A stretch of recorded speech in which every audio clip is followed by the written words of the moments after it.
আমরা আশা করছি অন্যায়ের বিরুদ্ধে সম্মিলিত এই প্রয়াস এবং এই সংস্কৃতি যদি অব্যাহত থাকে, আগামী দিনে বাংলাদেশে ন্যায়ের চর্চা বাড়বে, অন্যায় এবং অসৎ কাজ সংকুচিত হয়ে আসবে। বাংলাদেশ জামাত ইসলামী তার জন্মলগ্ন থেকে বাংলাদেশকে একটি স্বাধীন, স্বনির্ভর, সার্বভৌম, মানবিক দেশ হিসাবে গড়ার জন্য তার প্রয়াস চালিয়ে আসছে।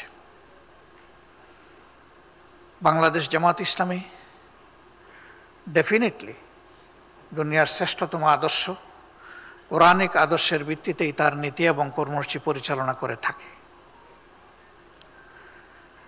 আমরা আমাদের প্রিয় দেশকে দুর্নীতি এবং দুঃশাসন মুক্ত, ন্যায় এবং ইনসাফযুক্ত,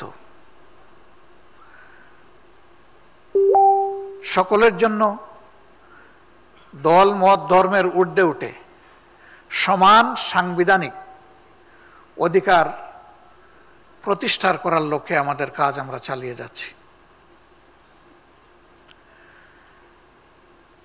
5 আগস্টের এই পরিবর্তন বা বিপ্লব না হলে হয়তোবা আজকেও আমরা আমাদের এই অধিকার ফেরত পেতাম না। এই জন্য আমি বিশেষভাবে জুলাই এবং আগস্টের বিপ্লবীদেরকে অন্তরের অন্তঃস্থল থেকে কৃতজ্ঞতা এবং ধন্যবাদ জ্ঞাপন করছি। জাতিকে মুক্ত করতে গিয়ে, ফ্যাসিবাদের অভিশাপ থেকে মুক্ত করতে গিয়ে যারা জীবন দিয়েছেন, আল্লাহ তাদের সকলকে শহীদ হিসাবে কবুল করুন। আহত এবং পঙ্গু যারা হয়েছেন তাদের প্রতি আমাদের গভীর সমবেদনা। আল্লাহ তাদেরকে ধৈর্য ধরার এবং সুস্থতার নিয়ামত দান করুন।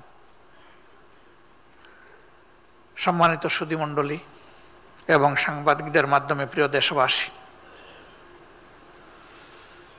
এই যারা জীবন বাজি রেখে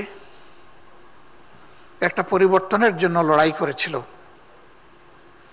তারা শুধুমাত্র ফ্যাসিজমকে বিদায় করার জন্য লড়াই করেনি, বরঞ্চ ফ্যাসিবাদ মুক্ত একটা দেশ গড়ার জন্য লড়াই করেছিল।